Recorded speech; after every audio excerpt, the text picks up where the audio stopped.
Bien, como podéis ver en esta tarde, pues estamos haciendo algún cambio de lo normal, y es porque el Consejo de la Iglesia, a base de la sugerencia de un miembro de la Iglesia, ha decidido invitar a Carlos a venir y compartir con nosotros su testimonio, sobre todo en este llamamiento que el Señor le ha dado con respecto al ministerio.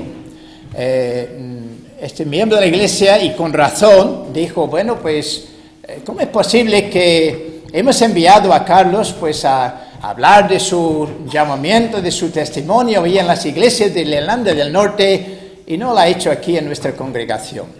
Y la verdad que hemos dado la razón, toda la razón a este hermano, y estamos agradecidos que nos ha recordado precisamente de esto.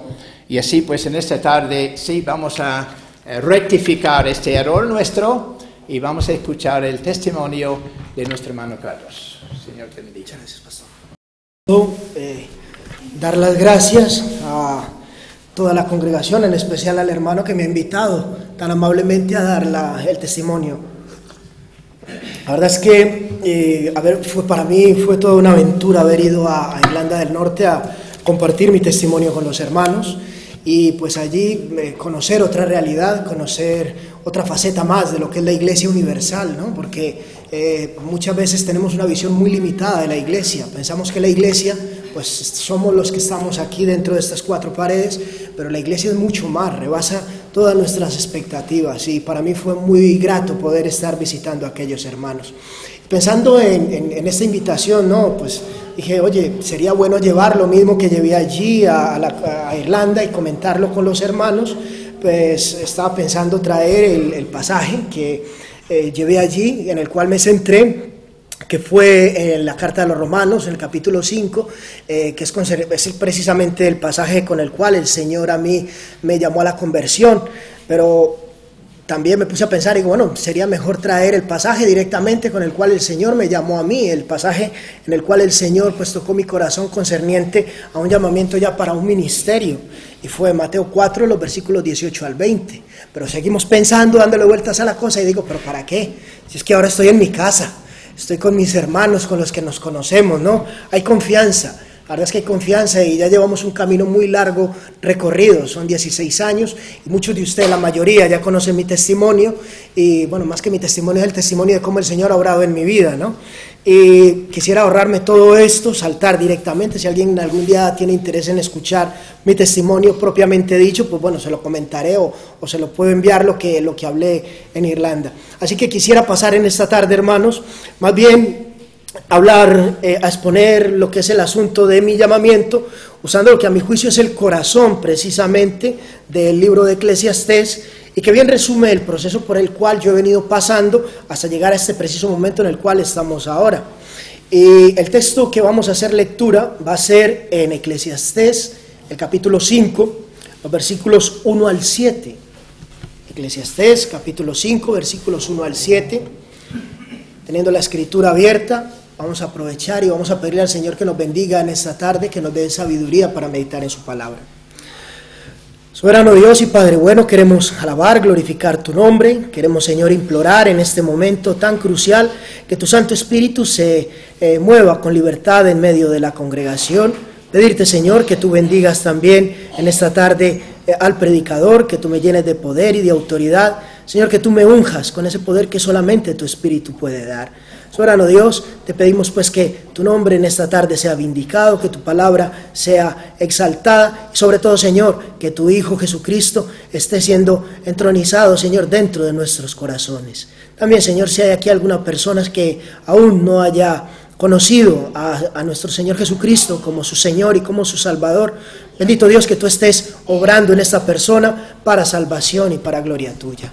En el nombre de Cristo Jesús te lo pedimos y te damos las gracias. Amén. Bueno, vamos a leer Eclesiastés capítulo 5, versículos 1 al 7.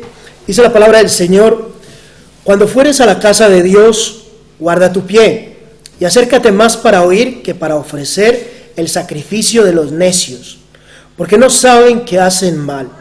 no te des prisa con tu boca, ni tu corazón se apresure a proferir palabra delante de Dios, porque Dios está en el cielo y tú sobre la tierra. Por tanto, sean pocas tus palabras, porque de la mucha ocupación viene el sueño, y de la multitud de las palabras la voz del necio. Cuando a Dios haces promesa, no tardes en cumplirla, porque Él no se complace de los insensatos. Cumple lo que prometes. Mejor es que no prometas, sino que prometas y no cumplas. No dejes que tu boca te haga pecar, ni digas delante del ángel que fue ignorancia. ¿Por qué harás que Dios se enoje a causa de tu voz y que destruya la obra de tus manos? Donde abundan los sueños, también abundan las vanidades y las muchas palabras, mas tú teme a Dios. Parece una paradoja, hermanos, que para hablar de un llamamiento al ministerio, a tomar la vocería en la congregación, pues escoge un pasaje como este, ¿no? Pareciera ser un texto inapropiado. A primera vista, el pasaje parece ser que dice, calla, no des el paso, no seas necio, tú aguántate un poquito, ten mucho cuidado donde te estás metiendo. Es lo que parece decir el texto a primera vista. Pero hermanos, nada que ver con esto. El texto como tal, lo que está trayendo es un aviso a navegantes.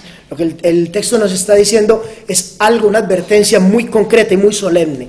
Y la advertencia es la siguiente: acércate más para oír que para ofrecer el sacrificio de los necios, porque no saben que hacen mal.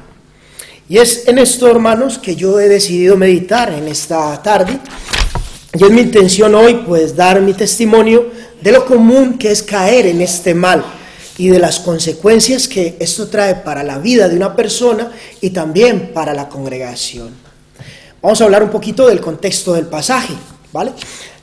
El pasaje, el texto que estamos leyendo, pues forma parte del libro de Eclesiastés, y el libro de Eclesiastés está metido dentro de un grupo de libros que se suele llamar la literatura sapiencial o de la sabiduría. Estos libros pues son Job, Salmos, Proverbios, Eclesiastés y Cantares. Y estos libros ocupan literalmente el centro de la Biblia. Literalmente. De hecho, nos contaba el otro día nuestro pastor Ángel que el versículo que está justo en el corazón de la Escritura es precisamente el versículo 8 del Salmo 118. Mejor es confiar en Jehová que confiar en el hombre. Creo que no es una casualidad que el canon de nuestra Biblia los ponga precisamente en el corazón de ella, lo ponga precisamente en el corazón de lo que es nuestra Escritura. Pues el tema que ellos desarrollan, la literatura sapiencial, según en palabras del hermano José Grau, es el arte de vivir según el temor de Dios. Si alguien quiere estudiar estos libros, puede arrancar con esto. ¿Cuál es el tema de estos libros? De los libros de la literatura sapiencial, los Salmos, Job, Eclesiastés, Cantares. Pues el arte de vivir según el temor de Dios es el tema que desarrollan. Quédense con esta definición, hermanos, pues esto nos va a ser muy útil de aquí en adelante. El autor, narrador del libro, bueno, pues con respecto al autor y de este libro de Eclesiastés, hay una polémica en cuanto a la paternidad, ¿no? Se suele decir que es Salomón, hay algunos que dicen que no es Salomón. Y para esto vamos a mencionarlo brevemente, pues porque creo que aquí tenemos algo importante y tenemos que retroceder al inicio del libro. En el primer versículo del capítulo 1, dice, el libro empieza diciendo, palabras del predicador, ¿vale? El texto original de Coelet, que es una palabra pues en el hebreo, hijo de David, rey de Jerusalén. Hay muchos los que dicen que no es precisamente Salomón el autor de este libro, pues dicen que el rey Salomón, con toda su sabiduría, con toda su grandeza y todo eso, no hubiera elegido poner ese nombre de Coelet, esta palabra de Coelet, como nombre suyo, ¿vale? Y eso tiene una razón, y es que esta palabra no es un nombre propio, no es una persona que se llamaba Coelet, sino que es una palabra que traduciría literalmente pues asambleísta, o sea que es uno más dentro de la asamblea del pueblo de Dios. Claro, el rey Salomón, ya sabemos el nombre y el peso que tiene el rey Salomón, pues decir que asambleísta uno más, hombre, estas personas dicen que por tanto no es Salomón el que lo escribió. Ahora, es curioso porque esta palabra de la que estamos hablando, de Coelet, es la que da origen, la que da nombre al libro en el Tanaj, en la Biblia hebrea. Y cuando se tradujo a la Septuaginta, que fue una traducción ya al hebreo, perdón por todo esto tan técnico, pero es importante, cuando se tradujo como Eclesiastés, ¿vale? Eclesiastés. Eclesiastés, creo que suena, ¿no? Viene de eclesia. O sea, podemos unir conceptos con respecto a esta circunstancia y podemos decir que este Coelet es uno más, un asambleísta, ¿vale? Pero también es uno más en la iglesia, ¿vale? Así que podemos entender también nosotros, los que, o yo por mi parte, que doy por sentado de que este libro lo ha escrito Salomón, de que efectivamente fue Salomón. ¿Por qué? Porque aunque fuera el rey con toda su sabiduría, con todo su poder, con toda su autoridad, el rey no deja de estar sujeto al pueblo, no deja de formar parte del pueblo, ¿vale? Por tanto, el predicador como tal, este Coelet, no necesariamente tiene que ser uno que viene de fuera, no es un extraterrestre, no es alguien que está en unas alturas, no, es uno más que está en el pueblo. El rey está sujeto al campo, tanto como el campesino, es una realidad. Y lo mismo pasa con el predicador, el hombre de la asamblea, el hombre de la iglesia, es uno más dentro del pueblo del Señor. Ahora, también hay quienes dicen que no. Estas personas que dicen que no fue Salomón el autor del libro, pues también lo objetan diciendo que fue el momento de mayor esplendor en cuanto al reino de Israel, ¿no? Israel todavía estaba el reino junto, y que este fue el momento más glorioso, fue el momento más grandioso, que cómo era posible que en aquel momento pues fuera a ver todo ese contenido que tiene el libro de Eclesiastés, de penurias, de problemas sociales, de complicaciones y todo eso, que Salomón no podía decir ese tipo de cosas. Pero es curioso porque de hecho, estas personas lo ponen al que piensan, ¿no? Que el que lo escribió fue alguien que vino después de lo que fue el cautiverio babilonio. Entonces dicen, bueno, es normal, porque después de esa época, después de vivir todo lo que han vivido y estar viendo todo lo que han vivido, esa persona ya tenía, pues, una información que Salomón en su momento no tenía. Bueno, pues yo también puedo rebatir eso. Y para eso quisiera ir brevemente al Salmo 122, primer versículo solamente, y pensemos en una cosa, lo que dice allí. Yo creo que llama bastante la atención. El Salmo 122 está metido dentro de lo que son pues los salmos estos, que eran los cánticos graduales, los que eran para subir al templo, a adorar, a subir a Jerusalén. Y dice, Salmo 122, cántico gradual, ¿vale?, para ir a adorar, de David. Y el primer versículo dice, yo me alegré con los que me decían, a la casa del Señor iremos. Y bueno, pero ¿y dónde está la conexión? ¿Vale? La conexión está en que el templo aún no se había creado, el templo aún todavía no se había hecho. Y Salomón está diciendo con una perspectiva de lo que ha de venir, yo me alegré con lo que me decían, a la casa del Señor iremos. Lo mismo puede también suceder, y de hecho yo creo que es lo que sucede aquí en Eclesiastés. Salomón también está viendo todo lo que viene hacia el futuro, y está pensando también en todo lo que ha pasado con todo el reinado de su padre y con todos los problemas y los conflictos que ha habido. Así que no creo yo que se sostenga esa posición doctrinal. Ahora bien, ¿a qué vamos con todo esto?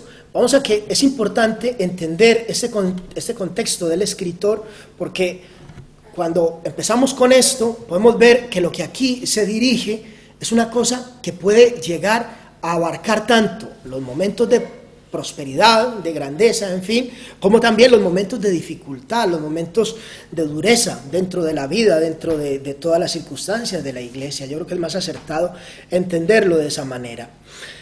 Continuando con el contexto histórico de lo que podemos ver aquí en el contexto de este libro, es que este Coelet o asambleísta toma la palabra para exponer su visión de la realidad de la vida Y en los versículos, capítulos anteriores, este Coeled, hombre, Salomón, ha visto que el hombre está pues bajo leyes eternas, ha visto también que está bajo leyes temporales, ha visto que está bajo tiranos, bajo violencia social, insensatez, y este hombre pues llega un momento donde busca disipar todo el tormento que le está causando todo esto a través de su trabajo. Y cuando llega allí con su trabajo y con todas estas circunstancias, estos son los primeros 4 capítulos, pues está viendo que allí también hay agonía, que allí también hay dolores y todo esto. Llega a pensar que todo esto es infructuoso, ¿vale? Vanidad de vanidades, como lo va repitiendo una y otra vez. Pero no obstante, este asambleísta, este hombre de iglesia, sigue prefiriendo el trabajo a la pereza, sigue prefiriendo la sabiduría a la insensatez, sigue también prefiriendo la amistad al egoísmo y el bien a la maldad. En sí, Eclesiastés no es un libro deprimente. El libro de Eclesiastés es un libro donde hay mucha alegría y mucho consuelo. Solamente tenemos que llegar a estas conclusiones que nos lleva el mismo autor. Y llega ahora, cuando llegamos al capítulo 5, el momento de examinar la religión, viendo que es la forma pues más excelsa, más sublime de la expresión del corazón humano. Y entonces empieza a mirar cómo se acerca todo el pueblo a adorar a la casa del Señor. Y se encuentra con, tristemente, el sacrificio de los necios, ¿vale? El sacrificio de los necios. ¿Y qué es el sacrificio del necio? Podríamos preguntar. Bueno, pues tenemos que responder que el sacrificio del necio es el que se hace desprovisto de piedad, ¿ok? Era muy fácil entonces, en aquella época, sustituir lo que era la piedad propiamente por unos sacrificios insulsos. Era muy sencillo, era muy fácil. Y esto es lo que nos dice precisamente Oseas en el capítulo 6, el versículo 6, cuando dice: porque misericordia quiero y no sacrificio, y conocimiento de Dios más que holocaustos, ¿vale? Los sacrificios, todo el sistema sacrificial estaba ordenado dentro de la ley y era una cosa que había que hacer, pero había que hacerlo con un conocimiento, había que subir al templo a adorar, a ofrecer el sacrificio, pero con un conocimiento. Teníamos que tener piedad para poder hacer esto. También tenemos que decir que el sacrificio de los necios es la religiosidad sin sentido. El sacrificio de los necios es la religiosidad sin sentido. Nada tiene que ver ese acercarse a la casa de Dios con el gozo del corazón del salmista que acabamos de leer. Fíjate, es que David ni siquiera vio el templo. Es que yo me gozo en pensar con los que me dicen: a la casa del Señor iremos. Él simplemente iba al tabernáculo, no al templo, ese templo majestuoso. Vean el tabernáculo. Pensemos en estas dos. Yo creo que es importante pensar en este matiz. Muchas veces entendemos la iglesia, ¿vale? La grandeza, en fin, muchas veces la iglesia no es tanto como vemos un simple tabernáculo. También es la religiosidad, dijimos que la religiosidad sin sentido, tampoco tiene nada que ver el hecho de subir a presentar allí un sacrificio, el sacrificio de los necios, también nada tiene que ver con lo que dice en el capítulo 12, donde dice acordarse del Señor, del Señor en los días de su juventud.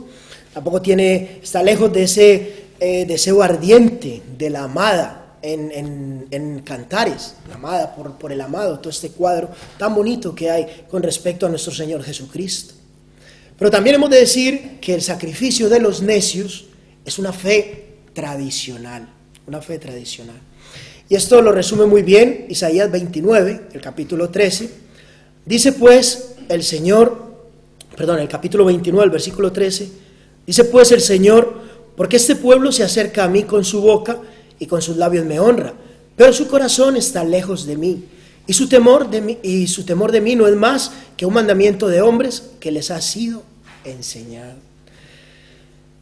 Y se estarán preguntando, bueno, ¿y dónde está el testimonio que estamos esperando escuchar de Carlos en todo esto?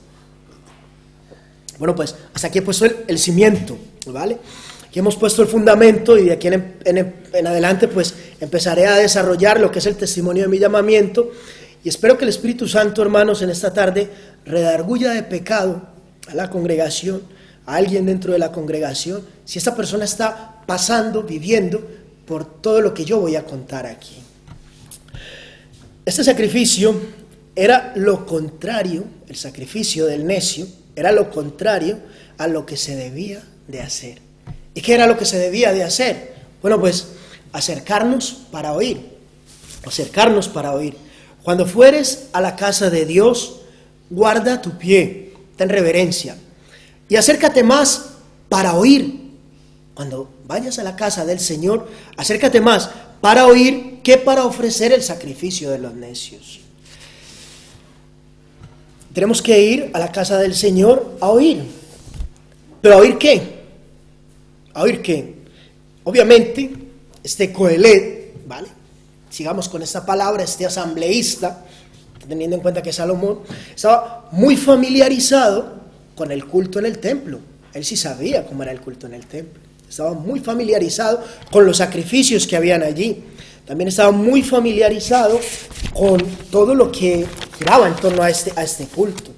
Conoce también todos los eventos que van allí, como la exposición, la predicación de la Escritura, y dirige también nuestra atención no a las palabras precisamente de los sabios que están allí en el templo. Está dirigiendo nuestra atención a la casa misma, al dueño de la casa. Está diciendo, cuando fueres a la casa de Dios, guarda tu pie y acércate más para oír, no al que predica, sino a Dios. Eso es lo que está dentro del corazón de él. Ese es el mensaje original que se le estaba dando al pueblo del Señor, a esos primeros oyentes. Era eso, acércate para oír, pero no lo que está diciendo, no el que habla, sino el que está hablando detrás de esta persona, que es Dios. No al mensajero, escucha el mensaje. Más adelante en el capítulo 12 va a hacer referencia a lo que es precisamente todo lo que son las palabras de los sabios, pero aquí precisamente está hablando de la voz de Dios, que es lo que tenemos que escuchar. Ahora bien, ¿cómo hemos de oír estas palabras? Y este ya es el meollo del asunto. ¿Cómo hemos de oír estas palabras? Básicamente la teología bíblica tiene un par de apartados. Uno de ellos es desentrañar todo lo que la Escritura en sí misma tiene, lo que es el mensaje original de la Escritura, y es lo que espero hasta ahora haber podido en parte llegar a decir. El Coelet está buscando exponer el arte de vivir según el temor de Dios, ¿vale? Eso es el centro de todo lo que estamos hablando. Ahora, el punto 2 que desarrolla también la teología bíblica es buscar acercar ese mensaje que fue dado en el siglo V antes de nuestro Señor Jesucristo, llegar a acercarlo a nosotros, hombres, mujeres del siglo XXI, llegar a acercarlo a la iglesia militante de hoy. Eso es lo que vamos a hacer en este momento. Lo primero que hay que decir es, ¿cómo hemos de oír estas palabras cuando nos acercamos a la casa del Señor? Pues hemos de oírlas con reverencia, con reverencia. Versículo 2. No te des prisa con tu boca, ni tu corazón se apresure a proferir palabra delante de Dios, porque Dios está en el cielo y tú sobre la tierra, por tanto sean pocas tus palabras. En el año 1991 yo escuché por primera vez la lectura de Mateo 4, versículos 18 al 20, y ese día se quedó grabado en mi corazón, en mi mente, y lo recuerdo como si fuera hoy. Y puedo decir claramente, la Escritura tiene poder. La Biblia es palabra viva, aunque la veas escrita en la pared de un burdel. La palabra es Dios mismo el que nos habla a través de ella. Esta ocasión fue un sacerdote católico el que hizo esa lectura. Y lo recuerdo como si fuera hoy. A partir de allí hubo un camino muy largo de 9 años de pecado suavizado. Era una vida mía de pecado, y ese pecado estaba suavizado por una lectura y meditación irreverente de la Biblia. Era una lectura en la cual yo iba a la Escritura, el Señor me hablaba a través de la Biblia y me decía, pecador. Y yo osaba decir, no tanto. Pecador, no tanto, no tanto. Donde yo me acercaba a ofrecer el mejor ejemplo que hay del sacrificio de los necios. La misa. la misa. Yo pretendía acercarme a Dios con un sacrificio que no se me ha mandado. Un sacrificio incurante, una cosa que no existe, no tiene pies ni cabeza. Pero mis ojos y mis oídos estaban cerrados a la Biblia que tenía en mis manos. Mis ojos y mis manos estaban cerrados a la Biblia que yo tenía en mis manos. ¿Nos damos cuenta? Cuando vamos a la casa del Señor, acerquémonos para oír y no para hacer el sacrificio de los necios. Con todo gusto iba a ofrecer el sacrificio de los necios, pero ¿cuánto me costaba escuchar lo que el Señor me decía? 10 años ofreciendo el sacrificio del necio por no escuchar, por no escuchar. Y pudiera ser, hermanos y amigos, que en esta tarde aquí haya alguien también que esté pasando por esta situación, por esta circunstancia. Pudiera ser que haya alguien que esté pasando mucho tiempo ofreciendo el sacrificio del necio. Esto no es un patrimonio exclusivo de los católicos romanos.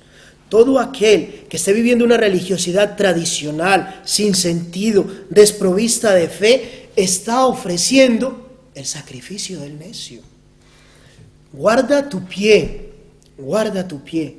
ten reverencia, quita tu calzado, como le decía el Señor a Moisés, quita tu calzado, porque estás entrando en un terreno santo, y prepárate para escuchar atentamente. Prepárate para escuchar atentamente. Escuchar con sometimiento humilde es la otra cosa que tenemos que hacer cuando vamos a la casa del Señor. La clave aquí está en anteponer, guarda tu pie, a la lectura de los versículos 3, 4, 5 y 6. Vamos a hacer el ejercicio y lo vamos a entender. Dice, guarda tu pie, versículo 3, porque de las muchas ocupaciones viene el sueño, de la multitud de las palabras, la voz del necio. Guarda tu pie, cuando a Dios haces promesa, no tardes en cumplirla, porque Él no se complace en los insensatos, cumple lo que prometes. Guarda tu pie, mejor es que no prometas, y no que prometas y no cumplas. Guarda tu pie, ten cuidado, sé reverente, no te acercas delante de cualquiera. En el año 2000, gracias al Señor, en la Semana Santa de este año, vino mi conversión. La Semana Santa vino mi conversión y aquel día por fin, escuché la voz del Señor. Aquel día el Señor, allí en Medellín, en Colombia, me habló a través de la Escritura y me dijo, pecador, pecador. Y yo no pude decir nada más. Aquel día escuché por primera vez.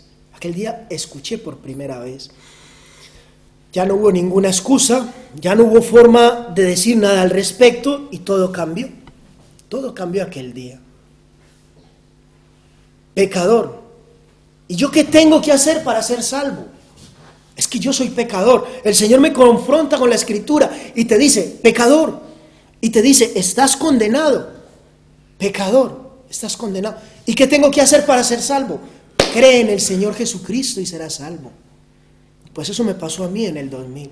Aprendí, escuché, entendí que mi salvación estaba solo en Cristo, no en el sacrificio del necio. No en el sacrificio del necio. Y al final de ese año, en el último domingo de ese año 2000, yo entré por esa puerta de la congregación. Entré con mi familia.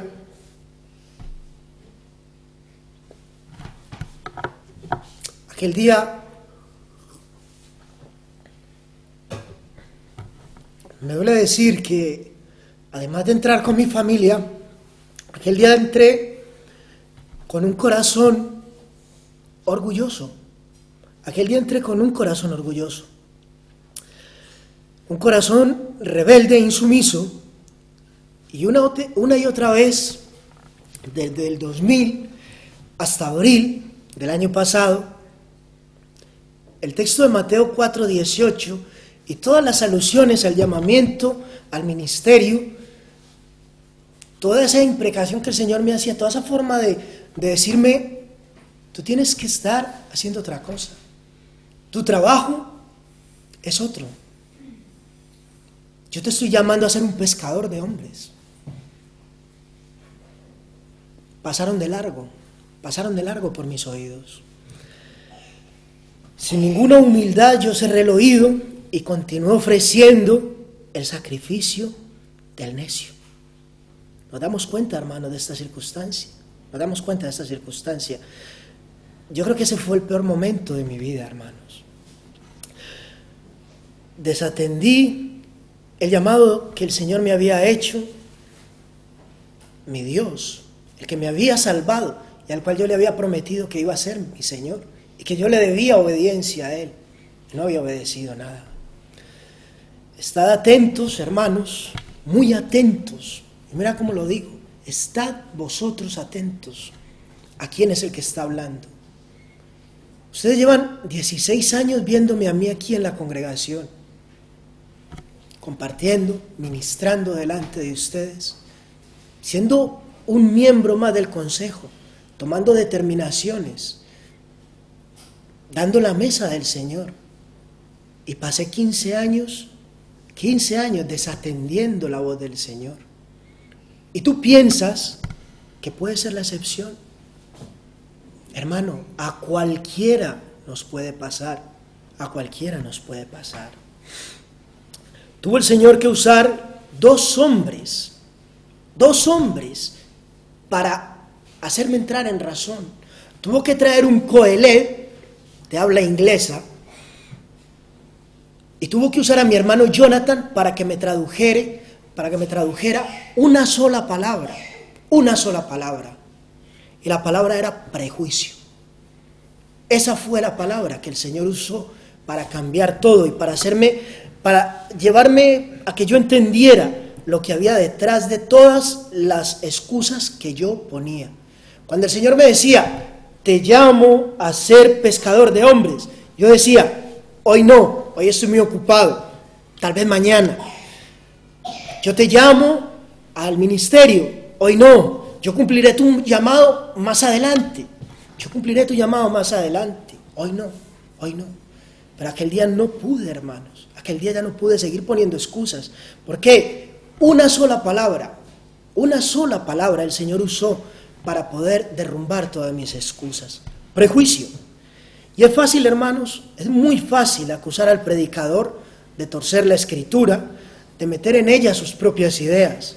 Pero nosotros cerramos nuestros ojos y nuestros oídos a la evidencia clara de que muy a menudo nos acercamos, domingo tras domingo, a escuchar, leer y predicar la palabra en este lugar, metiendo nuestros prejuicios, anteponiendo nuestros prejuicios a la palabra del Señor.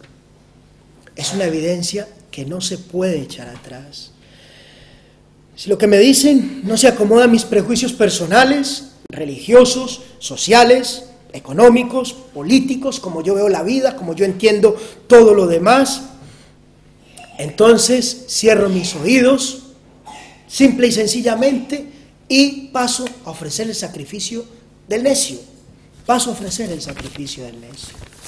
15 años perdí yo como Jonás, en una rebeldía y en una insumisión al Señor, porque el pecado de esta Nínive en que nosotros habitamos, a mí me parecía y me resultaba mucho peor que el mío. Ahora la pregunta es, ¿y tú, hermano, hermana, que procedes igual y que miras a los demás por encima del hombro de tus prejuicios, piensas que tu dolor será menor que el mío? ¿Piensas que tu dolor será menor que el mío? Guarda tu pie, versículo 6. No dejes que tu boca te haga pecar, ni digas delante del ángel que fue ignorancia. ¿Por qué harás que Dios se enoje a causa de tu voz y que destruya la obra de tus manos? Acércate pues a escuchar con sometimiento humilde, con humildad de corazón. Escuchar también sin atolondramientos. Atolondramiento es escuchar sin reflexión. Y dice el versículo 7, donde abundan los sueños, también abundan las vanidades y las muchas palabras, mas tú teme a Dios. ¿Cuál es el tema de los libros sapienciales? El arte de vivir según el temor de Dios. ¿Quieres ser un buen cristiano? Aquí tienes tu vida. Aquí vas a encontrar el arte de vivir según el temor de Dios. El Señor, a través de nuestro Coeled, hombre de la asamblea que toma la palabra o predicador, nos confronta hoy con la triste realidad de que la vida de fe es un terreno abonado para sueños o fantasías, las vanidades míticas y las apariencias de muchas palabras o supuesta sabiduría. Mas tú teme a Dios, guarda tu pie, ten reverencia.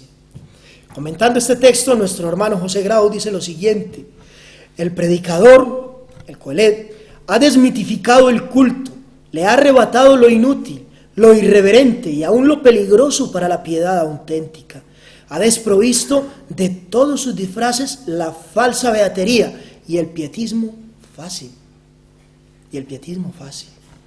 La pregunta obvia sería, ¿cómo no ser engañados por los disfraces? Por esos disfraces de esa falsa beatería. Pues la respuesta es clara: mas tú teme a Dios. ¿Y cómo comprobar? Otra pregunta, porque claro, esto es una cadena. ¿Y cómo comprobar si de verdad temo a Dios? La respuesta la voy a tomar prestada de una explicación que nos estaba dando nuestro hermano Antonio, miércoles, hace poco, y decía lo siguiente nuestro hermano Antonio: no podemos desligar la fe y el amor de la obediencia. ¿Cómo puedo yo comprobar que estoy temiendo a Dios? Siendo obediente. ¿Temes a Dios? Sé obediente. Cumple con su palabra, con su mandamiento. ¿Quieres regresar a ese primer amor que tanto anhelas, ese primer amor que tanto echas de menos cuando te deleitabas en Cristo, en venir a la iglesia, en escuchar su palabra, en leer la Escritura, cuando no había ninguna otra cosa más especial que tener esa comunión con el Señor? Cumple tus votos, no procedas de esa forma atolondrada. Reflexiona hoy, sé obediente, cumple el llamamiento que el Señor te hace. El último punto a desarrollar, porque el tiempo se nos va echando encima: ¿cuáles son las consecuencias de no acercarnos dispuestos para escuchar? Pues la primera consecuencia, y yo creo que la más trágica de todas, es que deshonramos a nuestro Dios. En mi caso, yo siempre fui consciente de mi llamamiento. El Señor me llamó a mí, me salvó a mí de una vida muy dura, de pecado, con el fin de que predicara a aquellas personas que, igual que yo, han tenido la experiencia o están teniendo la experiencia de vivir una vida muy dura. Y los que conocen mi testimonio saben que mi vida ha sido una vida muy dura y muy complicada. Y el Señor me salvó a mí con el fin de que yo vaya a estar predicando a estas personas. El llamamiento que me hace es este: que vaya a predicar a estas personas. El fin es su gloria, por supuesto. Ahora, pero por mis prejuicios, esos prejuicios nacidos de un corazón adormecido por el orgullo, yo tengo que reconocer que yo deshonré a mi Señor. Y eso es un pecado grave que yo tengo que reconocer hoy. Aprovecho la oportunidad para hacerlo delante de todos mis hermanos. No está bien, eso no se puede hacer. No podemos seguir así. Y yo no sé cuántos años ha pasado en tu caso, pasará, pero la invitación es que hoy te arrepientas y entiendas y aceptes lo que el Señor te dice. ¿Te has parado a pensar si acaso tú no obras igual? ¿Te permiten tus prejuicios escuchar la voz de tu Dios cada domingo, cada culto, cada día? ¿O aún estás arañando todavía la superficie de la piel del pastor, del predicador, del Coeled? Estás todavía en la superficialidad, en su acento, su voz, sus palabras, su cara, su persona. ¿Es esto con lo que te quedas cuando vienes aquí cada domingo? Cuando la Escritura pregunta, ¿quién irá? ¿Te permiten tus prejuicios decir, envíame a mí? ¿O estás esperando que vaya el otro? ¿Vale? Hermanos, nos acercamos a la Escritura y es una pena, y nos acercamos domingo tras domingo y leemos la Biblia en nuestra casa, en el coche, ahora ya en el móvil y en todo lado podemos leer la Escritura. Y anteponemos anteponemos nosotros nuestros prejuicios a lo que dice la Escritura. Si lo que allí está no me gusta, no lo quiero, no lo acepto, no. Y ya me puede decir lo que quiera, y me pueden llamar 15 años, Carlos, tú tienes que ir y tienes que dedicar tu tiempo entero al Señor. No me interesa. Aquí no, en otro lugar. No, a esta gente no, a otra. No, esta Nínive no, porque estoy igual que Jonás. Igual que Jonás. ¿Y cuántas veces no procedemos todos así? También, obviamente, otra consecuencia es deshonrarte a ti mismo. Me deshonré malgastando mis dones, no disfrutando de una plena comunión con mi Señor. Toma tu ejemplo y piensa de ti con cordura. No sé cuántas veces he predicado durante todos estos años y este pasaje siempre me ha venido a la mente. Y de hecho lo he predicado varias veces aquí. Piensa de ti con cordura. Piensa de ti con cordura. Ojalá me lo debía haber predicado a mí mismo. Carlos, piensa de ti con cordura. Piensa de ti con cordura. No sea que sin darte cuenta estés tú luchando con el Señor como yo estuve luchando con el Señor. También terminas deshonrando la iglesia. Hermanos de la iglesia de Alcorcón, ya no hablamos de la iglesia universal, hablamos de la iglesia de Alcorcón propiamente, de nosotros, hermanos míos, madres, padres en el Señor, hijos míos.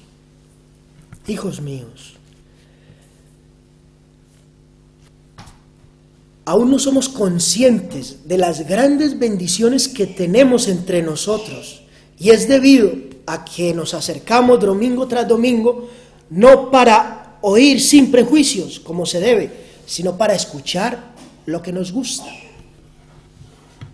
Nos acercamos domingo tras domingo para escuchar lo que nos gusta, porque nuestros prejuicios no nos dejan llegar delante del Señor con un corazón sincero. No nos dejan llegar con un corazón sincero. ¿Cuál es la mejor, si yo te pregunto hoy, cuál es la mejor descripción de nuestra congregación de Alcorcón en la Escritura? ¿Hay un pasaje en la Escritura que describa nuestra condición? Yo te voy a dar el pasaje que yo tengo. El pasaje para describir mi iglesia, mía, la que yo quiero con mi corazón, mía. Primera de Corintios 1, los capítulos 4 al 7.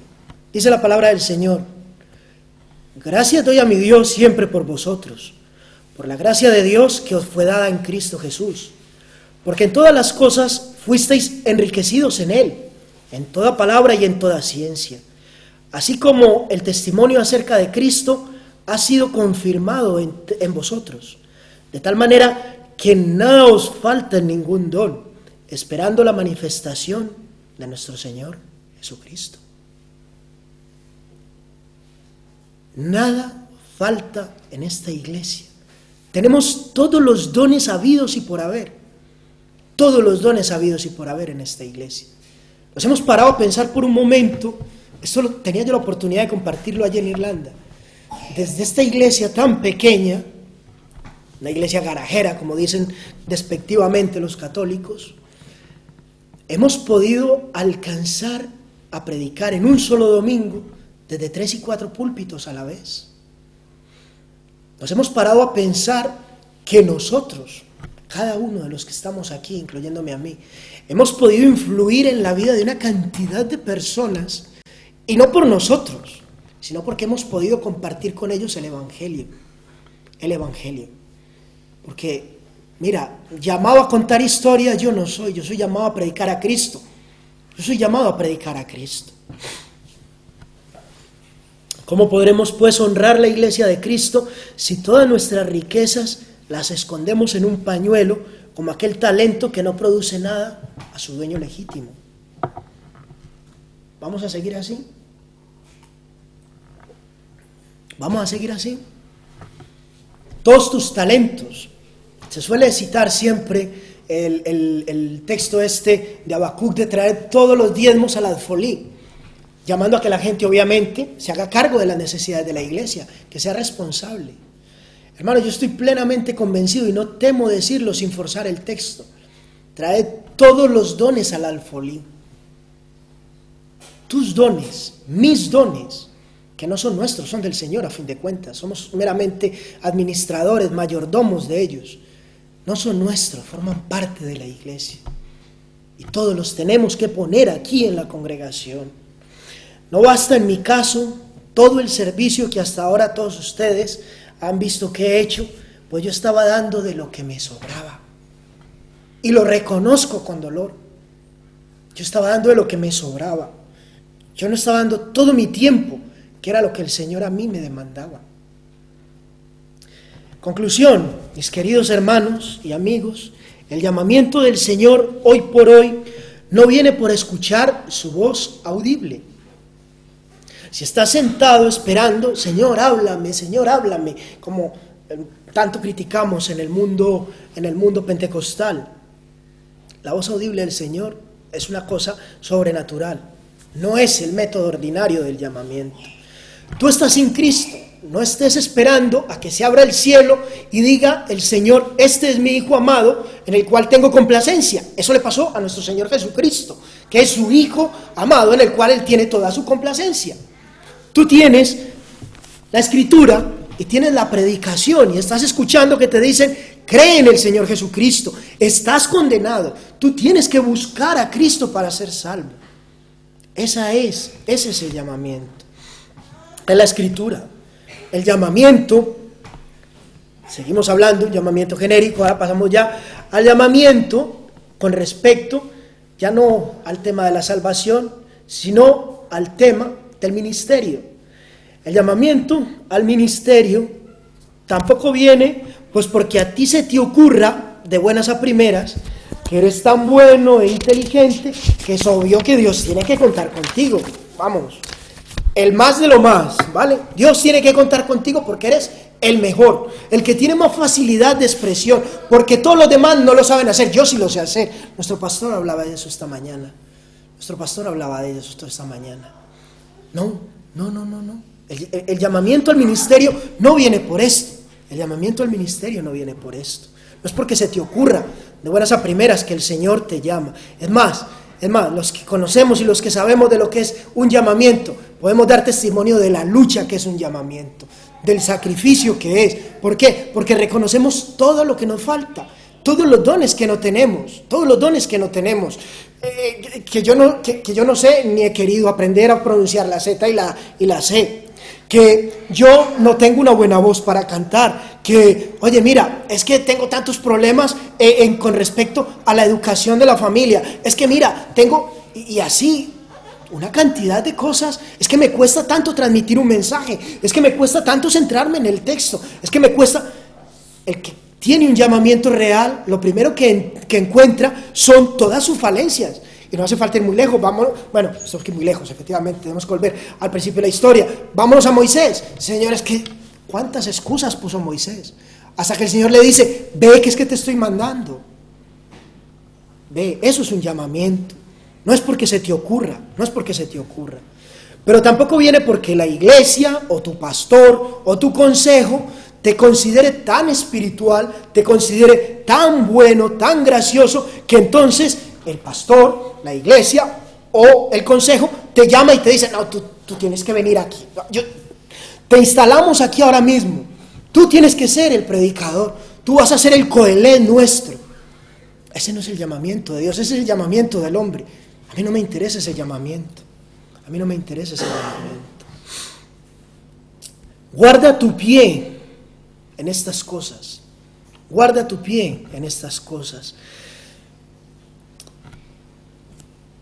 Por estas cosas es que la iglesia en la actualidad está como está. Por eso es que vemos los problemas que vemos hoy por hoy en la iglesia de nuestro Señor Jesucristo en general. El llamamiento del Señor viene a través de su palabra y es aplicado por su Espíritu que te convence de ello y es confirmado luego cuando se hace evidente para la iglesia, que solo puede. Simplemente la iglesia, cuando ve que es tan evidente el testimonio, lo único que puede decir es, sí, nosotros afirmamos y confirmamos de que este hombre tiene el llamamiento del Señor, pero es porque es tan evidente que no se puede negar. No es porque se te ocurra o porque a la iglesia se le ocurra. ¿Quién ha dicho eso? Somos humanos. Es porque el Señor te ha llamado y es tan evidente los dones que te ha dado y es tanto lo que ha puesto que la iglesia tiene que decir, sí, confirmamos este llamamiento. Y es lo que se hace cuando todos los que hemos pasado por el consejo, toda la iglesia simplemente ha visto los dones, ha visto lo que hay en cada uno y dice, obviamente el Señor ha instaurado pues a este hermano para ser diácono, para ser anciano, para ser pastor. Es lo que pasa, simple y sencillamente como esto.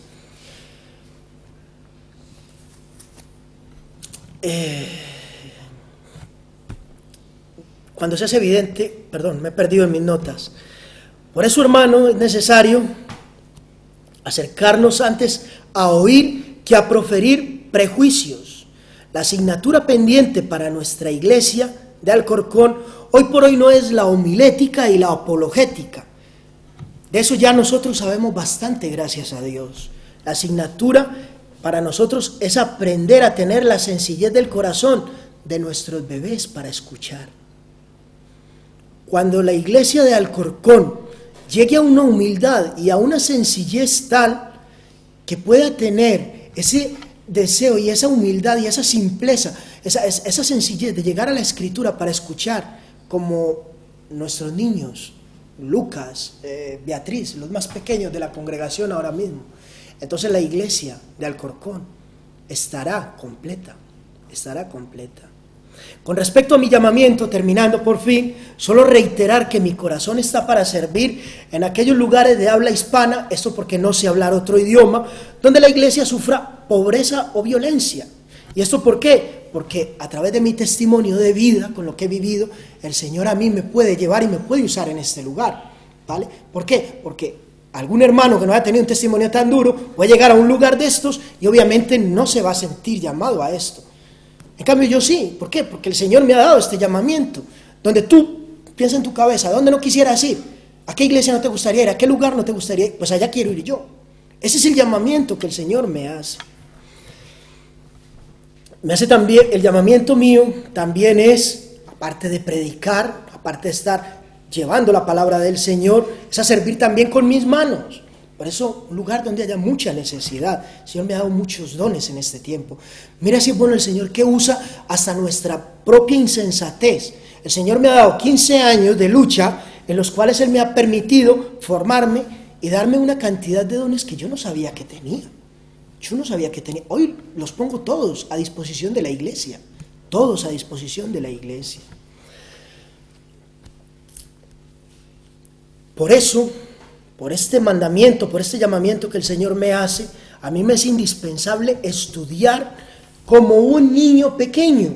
Yo tengo que empezar como un niño pequeño, porque yo reconozco que es una obra muy grande para mí. Es una obra muy grande para mí. Carlos, ¿tú qué sé? Solo sé que nada sé. Nunca mejor dicho, nada sé para ir a enfrentar un trabajo tan arduo. Por eso yo tengo que estudiar como un niño pequeño y empezar desde cero. Cosas tan obvias, jóvenes en la congregación. Hoy el Señor les está dando la oportunidad de estudiar. Aprovechen el tiempo. El otro día solamente miré el libro de Hebreo y digo, oye, si yo tengo que estudiar hasta español, porque es que esto no lo entiendo. Y es mi lengua. Como un niño tengo que estudiar. Tampoco ambiciono, hermanos, los privilegios y el prestigio y el honor y la vanidad que el tiempo presente le otorga al predicador. Por eso he preferido la palabra coelet, uno más de la asamblea. Yo solo deseo cumplir mi llamamiento siendo uno más dentro de la asamblea, que toma la palabra para llevar consuelo a quien más lo necesite, no con mis propias ideas, sino presentando a Cristo, que es el único consuelo que hay para el mundo. No hay otro más. Ahora, en cuanto a ti, y con esto ya sí termino, ¿te has planteado cómo te acercas a la casa del Señor? Espero que tu testimonio sea mejor que el mío, y si no lo es, o si es igual que el mío, ánimo, hermano, arrepiéntete y anímate, porque el Señor pone el tesoro del Evangelio en vasos de barro. en vasos de barro como somos nosotros. Por eso al Señor sea la gloria por los siglos de los siglos. Amén. Soberano Dios y Señor, te damos las gracias por tu palabra. Te damos, Señor, las gracias por tu Espíritu también, porque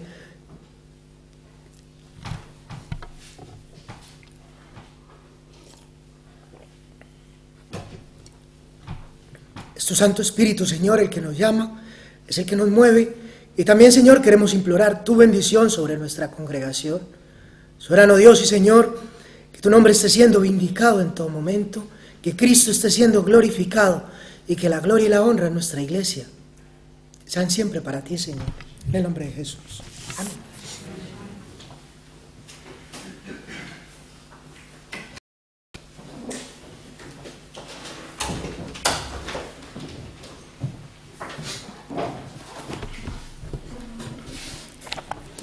Estoy seguro de que no hay pastor, no hay predicador que no ha pasado por esto en algún momento de su vida.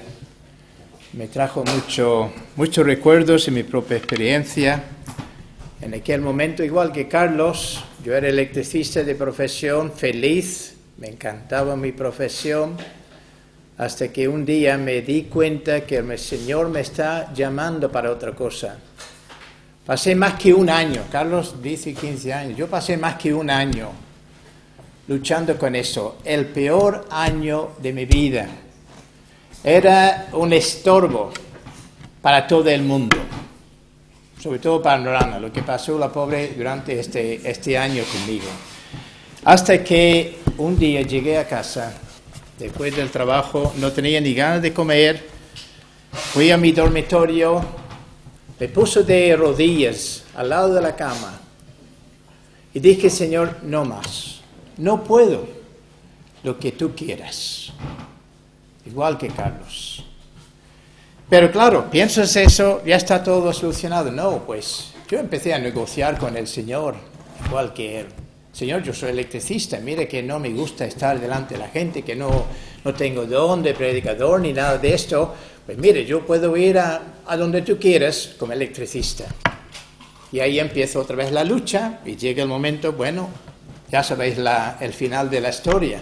Aquí estoy en Alcorcón, en Madrid. Y doy gracias a Dios por estas luchas y por la manera que el Señor va endureciendo nuestro camino, tocando el corazón para que haya esta obediencia. Gracias a Dios, pues eso es lo que yo vengo orando desde que llego aquí, que el Señor desde dentro de nosotros no solo llama a la salvación a pecadores, sino al ministerio, Ya lo hemos pasado, ¿verdad? Como congregación hemos gozado de ver cómo el Señor ha levantado entre nosotros, pues a Ángel y a otros, y ahora a Carlos. Pues espero que eso sea lejos del fin, porque este mundo hay que alcanzar con el Evangelio. Tantos pueblos en España que hay que alcanzar con el Evangelio. ¿Cómo lo vamos a hacer si no tenemos obreros? Quizás el Señor está obrando en tu vida, en tu corazón. Quizás en este momento tú estás en esta lucha. Ríndete.